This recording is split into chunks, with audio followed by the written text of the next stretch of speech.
So I guess we're recording. Welcome to my webinar and to the Risk Leap channel. Risk Leap is the professional development program on risk management with a special focus on artificial intelligence. So this webinar is the first that I'm recording in English. I guess the subject appeals to worldwide audiences, not only to Brazilian audience, which is my common public, my usual public. So let's dive into the subject of how risk appetite and decision criteria have been tangled, and we have to untangle, and we're going to propose in the final, by the end of the webinar, that we use artificial intelligence as one possible tool, one potential tool to solve this issue of the confusion we have between risk appetite and risk decision criteria. Two different things.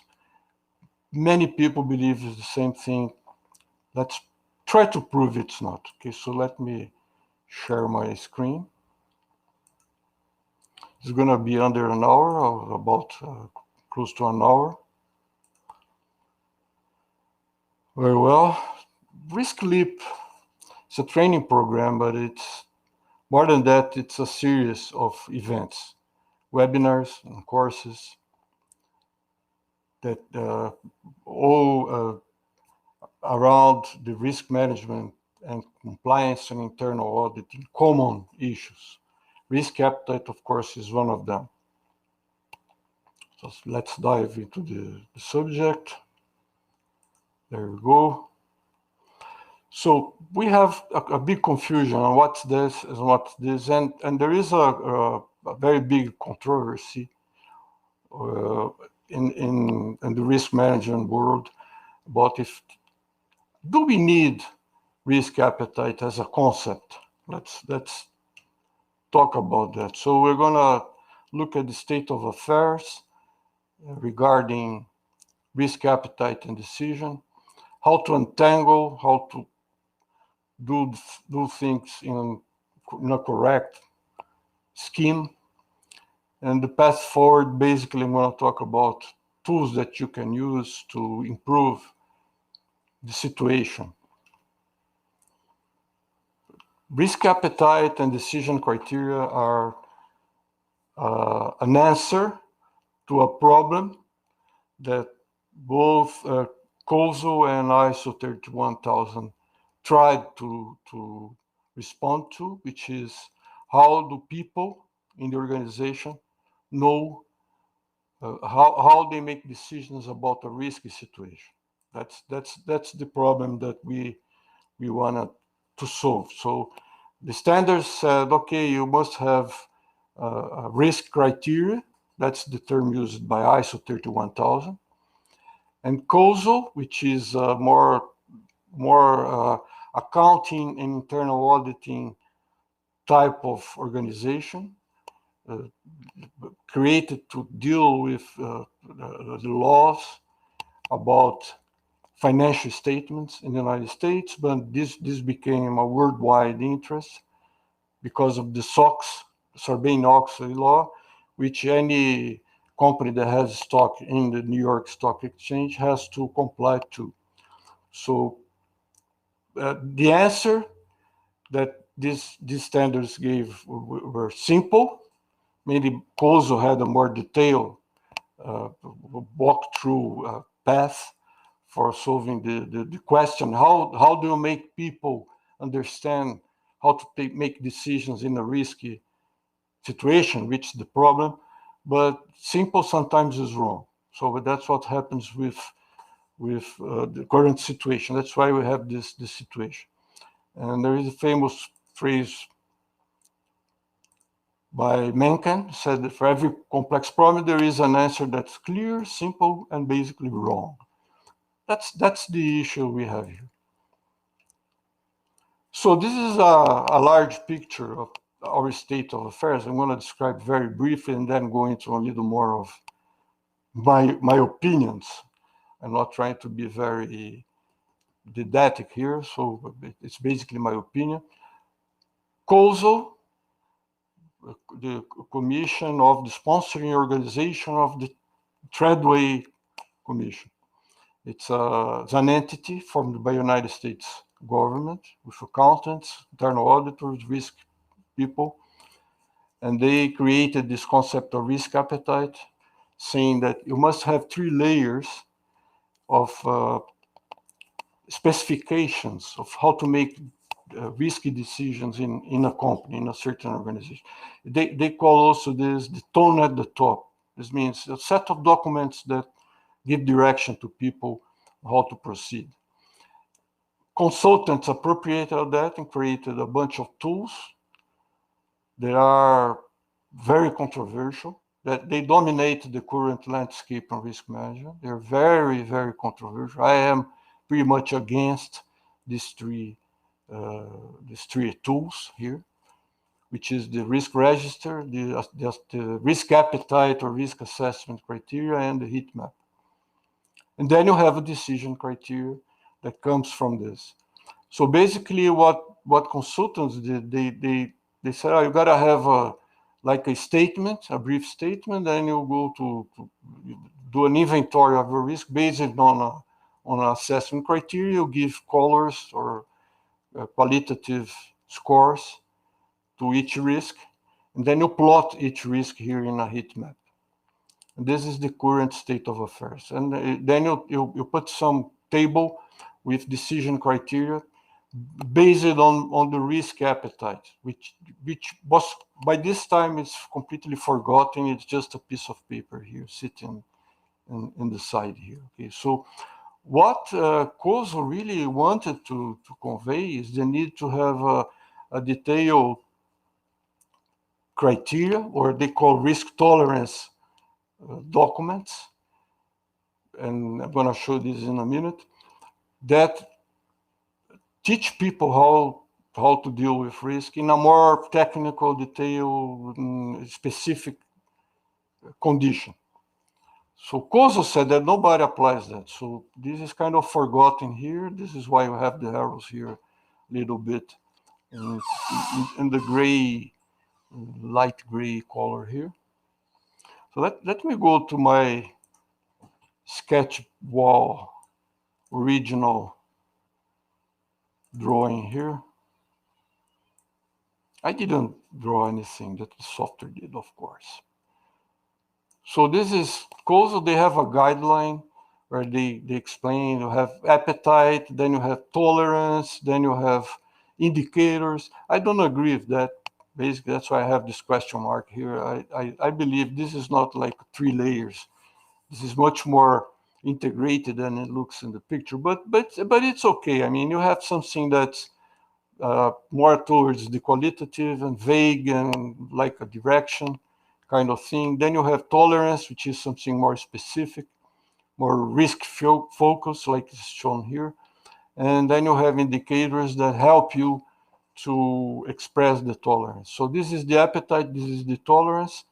And according to COSO, you have examples here, like you should maintain your customer satisfaction rate within a range, 4.6 to 4.9. That you don't need a risk management system to do that. You have the quality system, and you have financial systems. You have all types of systems to take care of these targets. So this is kind of a redundant thing that we tend to put over the shoulders of organizations. Consultants love that. We thrive on this type of thing because we are then, we sell the solution. And what consultants have been doing for 20 years, and I blame mainly the great or the big consulting companies, consultancies, the big four auditors and all the others, with kind of making this happening with a lot of enthusiasm because people are paying.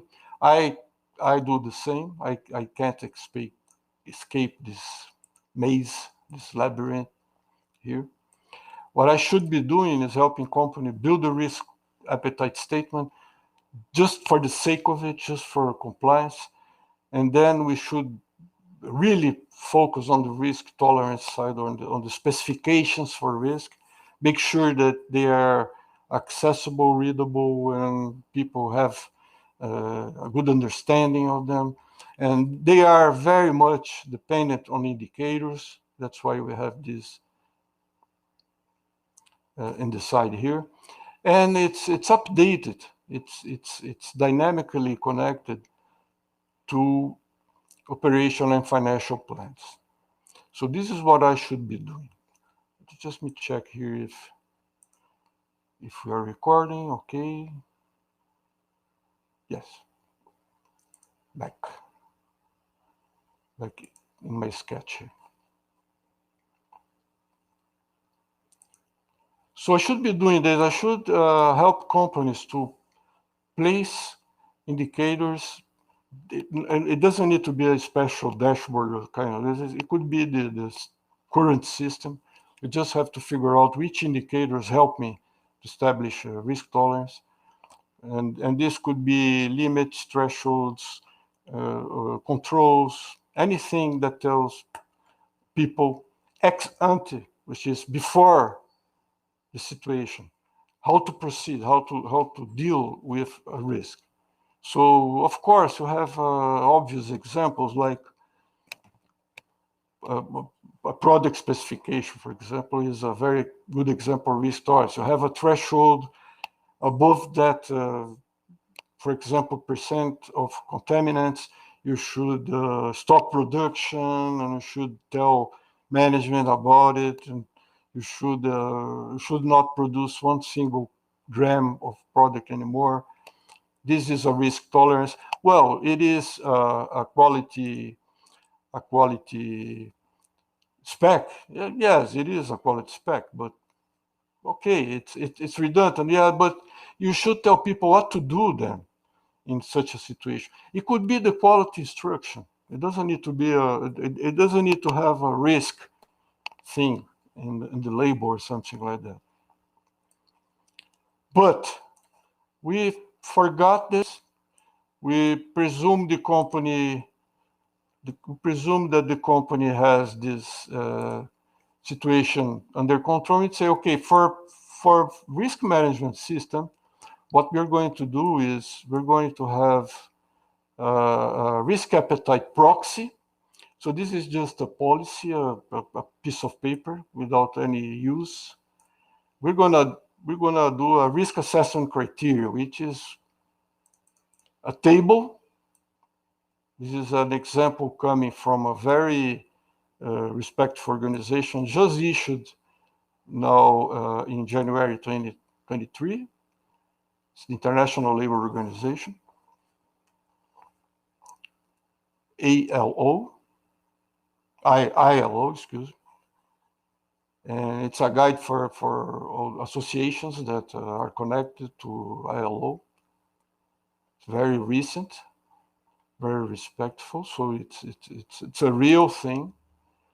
It's an example, illustrative, and the problem is pretty much dangerous to have this type of table. That's the word that you'd use. It's dangerous because, like you're saying, a risk is very, very low in likelihood if it says less than 10% chance of occurrence over the life of an asset. Like, so then we end up going in the same trouble we've been in many disasters where we said, well, probability, likelihood, very low, we shouldn't worry about it. Black swans type of things. And same for impact, you have incidental up to extreme, and then you have a financial loss of X million, depends on the company. This is a illustrative example. But that's how we tend to score risk. We figure out which description, set of descriptions best fit the specific risk. So we're using a risk to risk thing. We don't integrate one risk to other risk. We go against a score, and then we register that in a risk register. Say this is the risk, this is the the score, yellow and green, yellow, yellow, yellow, red, yellow, red, and so on. And what's the status and how is the action plan. Normally what happens, this is redundant with what's already happening in the company, so it helps a little bit because you kind of look at the risks here and you end up doing something maybe new that you wouldn't otherwise. But very little value added. Then you go to a heat map, you plot all the risks according to the combination that you had. So it's green, green gives a green, and green and red gives a yellow, yellow, yellow is yellow, and so on. Here's an example, 5x5 heat map. And then you have what they call risk appetite scale. That's very common. It's like if you had a risk appetite before risk existing, which is a policy. Then you have the risk.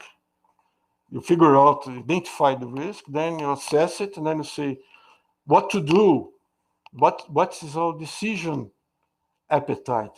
That's a big mixture of many things. So you have first, risk appetite. Sometimes it doesn't happen, it doesn't exist before a decision is made, because the most important risks sometimes come out from decisions and from objectives. They don't exist by themselves,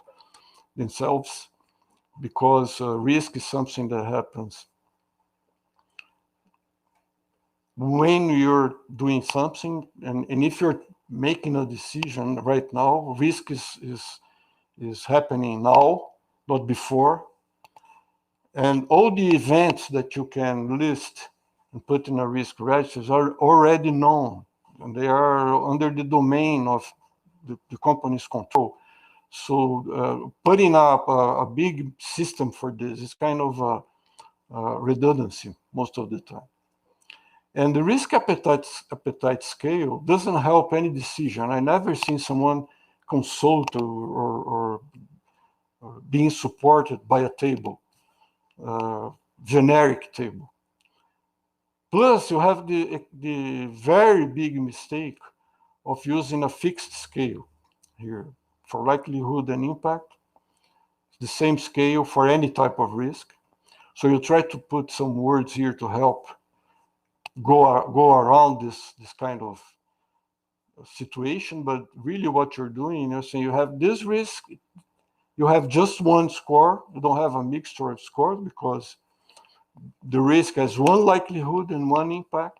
It's qualitative, and then you want to put appetite for decision. So you're kind of amplifying the mistake.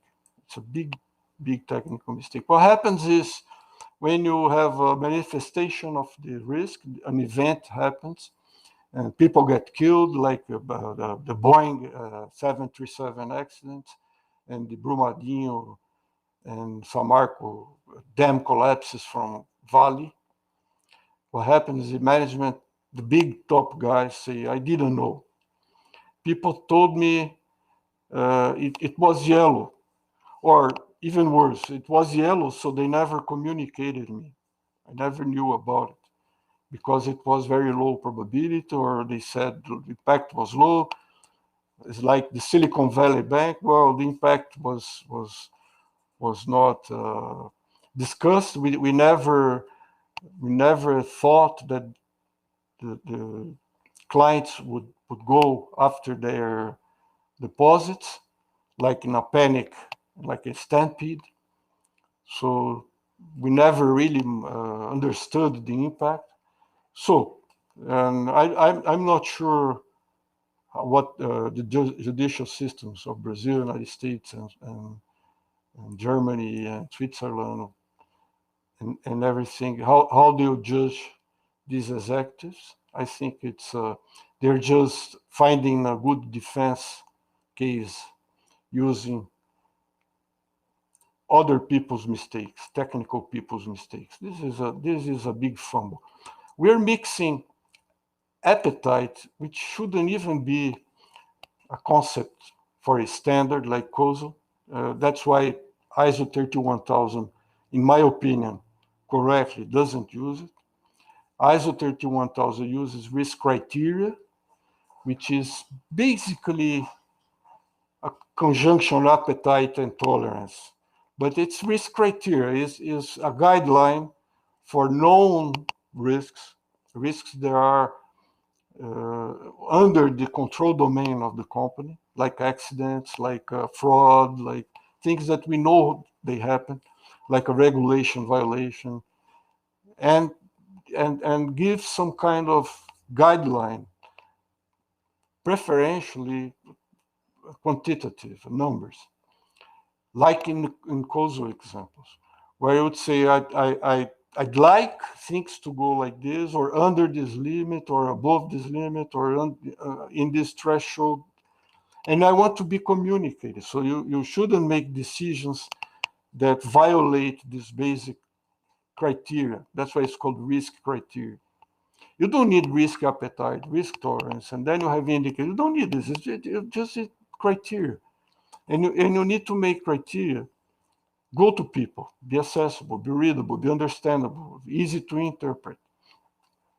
Okay, how do we do this? That's the question. How do we escape from this? So let's go back here to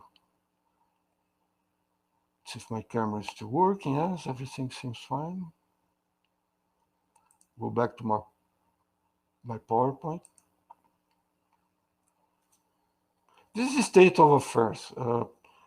One thing I'm forgetting, it is each dot in a heat map has a shape. If you look at the risk in a correct way, which is a range of probabilities and a range of impacts, you put that in a graph, that's for one risk. So you got this risk here, somewhere here, and you bring here, you're going to see the final result is a curve where you accumulate probability and the impact gets higher and higher. So when you're done here, you are at 100% or close to 100%, depending on the distribution. This is zero. This is where your risk starts.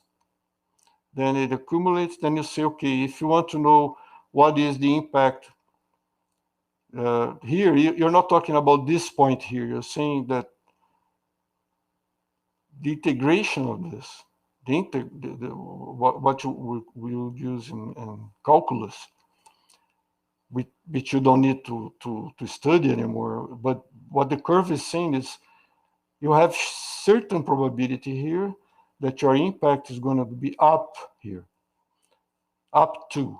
So you're not saying that you have a single point. You're saying all these points, it's an infinite set of points, is where my risk can be. That's the probability range and the impact range. So how can you demonstrate that with a single dot on a heat map? It's something that nobody can explain. So you're choosing one dot here to represent here. Is that it? Why are you choosing this? If you are extreme, you may be crying wolf. You may be saying something is red, and you're forgetting all these other situations here. If you say the risk is average here, expected value, it's also not true because 50% is to the other side. So the real deal is you have to look at the shape, and people should make decision looking at this shape here and not to the dot. Well, if you have a heat map and have many dots and you click a dot and then you open the curve, it's better, but you're still making the mistake that these scales are fixed, and they shouldn't. A risk which has a low probability is not better than a risk that has a higher probability because they have different contexts. So you can't say that the risk is greener than this one because its probability is smaller. Because the risks are not identical. They belong to different domains, different situations, different decision contexts. So the heat map is really something unsavable. And I will actually, my list of things to do, advise you to ditch it if possible. What you can do, and good softwares do that, is have a heat map for each risk. That's better. And then in the heat map, you demonstrate the range if you wish. So at least you're not making a mistake or have a fixed scale. How do you untangle? I don't know if that's the right way to say it. It looks like a Argentinian tango, but it's not untangling. How do you untangle this? Well, you have to map the criteria, or if you will, the tolerances. And this is a big universe. I'm gonna show you right away. You have to improve how people interpret and access that, how they read it, it is easy, or if someone has to go like a Bible in a library and consult when you have a problem in a Sunday afternoon. Then you provide decision support for ex post risk situations, which is I have a decision to make, something happened, we have information, we're collecting information, and we have to make a decision. It's like the Boeing situation, it's like the dam collapse situation, where you have a specific situation, and you as a risk manager or as an internal auditor, you must provide decision support for the decision makers. As a background, you must promote a healthy risk culture, which is a culture of openly talking about problems, accepting uncertainty, embracing uncertainty. Risk is a good thing. You thrive when you take risk, but you have to take the right risks in the right amount. And you have to get prepared for stormy weather. And then gradually ditch crap. Crap it's an acronym created by David Foss. It means colorful risk analysis presentation, which is all those colorful things that we just saw. Very well. So how can artificial intelligence help us in the path forward? We have to understand we have three different situations here. If you are a risk manager or a CAE, the Chief Audit Executive, then you have to figure out how you're going to support the three different domains here. One is you have a user, you have risks that are already known, basically. It's very difficult to imagine unknown risks, as we certainly experienced before.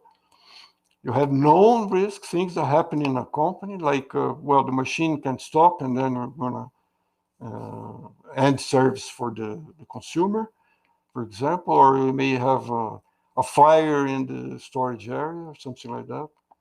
Or our service can go out because of a cyber attack. Those are known risks. The user wants to know what to do, what's the right procedure, the protocol. How do you make decision about something? It's a late Sunday night and we are alone and somewhere and everybody's on vacations. I need someone to talk to. You can't wait for someone from compliance to answer the email. You need to talk right now. So I think we have a tool now, which is artificial intelligence, large language model. Like, of course, OpenAI is the most famous, but we have Google coming in, and Alpaca, and all sorts of LLMs. And you can build your own chatbot. It's very easy. The technology is very easy. The content is not easy. So people like us have to develop the content. This part can be done by a 19-year-old without any experience in a company, but with good IT skills. This yellow area is what we already have. Anybody can use ChatGPT and other types of chats. ChatGPT is the one that kind of broke the thing up to the large environment. Everybody now is using it. It's a chatbot using GPT 3.5 and GPT-4 from OpenAI, which is a large language model. If you give this to the user, the chatbot will answer only what's in here. It's many problems. It's very generic. It's a very good conversational model, but it doesn't have specific knowledge. And you need specific knowledge about the company and the risk of the company. So you're not going to find it in a generic model. So you have to create like an annex in a big house where this information is stored and the chatbot can use this information. It's very easy to do because there are many applications available today for this, for embedding tests without any code. Even I can do it. I already did it. So you create these documents, you feed it to the system. You can update it. You can create update integrations from budget and from indicators. You can actually create a system that tells you when indicators have violated your tolerances. That's very easy to do, but you have to code. This is ex ante risk, so the user will be told what to do, or what's the policy of the company, or what's the tolerance in many situations.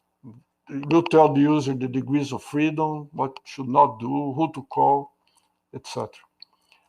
If you have a risk that is coming out, sprouting from a decision, then you have to have a decision support application, which is more complex because the model has to understand how the decision is contextualized, what's in the line there, and what are the gains, the rewards of the decision, and help you to simulate the decision.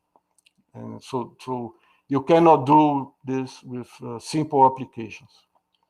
And you have an application also, and there are softwares already doing this, like Archer Insight, like Voz Pelican, which I'm a fan of, that do aggregated risk support. So you can add risks, you can connect risk factors and create a big risk, and then you simulate it automatically.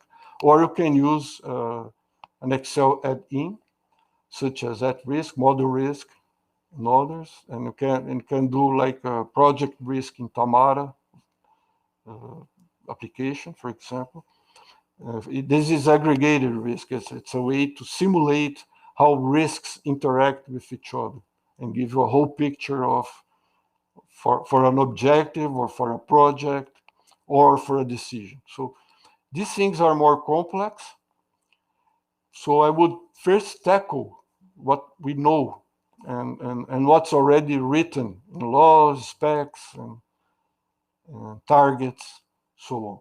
ALARP is a very important concept, and companies don't really appreciate much the importance of ALARP. ALARP is as low as reasonably practicable, which means there are some things that if you ask anybody, what's the goal of the company, they're going to say it's either zero, like accidents, frauds, etc., or 100, like satisfaction, for example. What's your goal for customer satisfaction? 100%.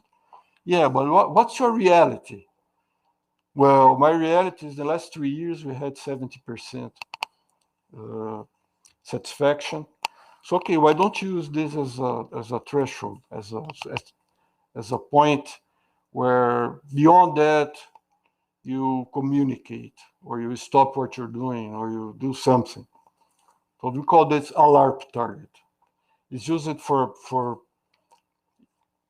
indicators or measurements or metrics that supposedly, ideally, would be 0 or 100, but they aren't.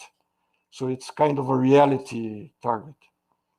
Then you have thresholds, you have laws, you have requirements, regulations, so on, that you feed to the system. You don't need to generate new documentation. You can feed the documentation. There are techniques to break down the documentation so the model can digest this documentation. But there are chatbots, and you can look at the internet. There are tents that they eat PDFs, whole PDFs. They break inside. They are learning the PDF. They're breaking it in chunks so they can read. I've been doing this, and I'm pretty much an old timer. So if I can do it, you can as well. Let's see here, my internet here. I'm using Chatbot Kit. It's very good software. It's a simple application. I fed a data set with a policy and a tolerance table and an internal control table for safety. And the bot's already working. I have a question. The bot says, yeah. I asked, when can a new employee start to work at production? So the bot says, this is the conversation documentation. Okay. It's showing what did use it, the policy, tolerance, and controls here, so that you can test the model and see if it's working correctly. So what he answered, the bot answered is, according to internal control 147, the employee should pass the safety integration training exam before going into the production environment. Okay, and the user said, okay, understood. That's what you want to do. That's how, it's just a small example where a chatbot can rapidly, quickly give information to an employee about a doubt without having to call human resources or compliance and look after policies that are in someone's drawers or something like that. So I advise very strongly that you ditch these guys. Not an easy task. I have many customers that were trying to convert this to this, where you would have really a decision support system for users for the 3 types of situations. And welcome to the new world of AI. It's going to help a lot. I wish you success in your entrepreneurship inside your company or as a consultant. And thank you for being with me and listening and viewing me. I hereby stand preparing the next webinar. Thank you very much.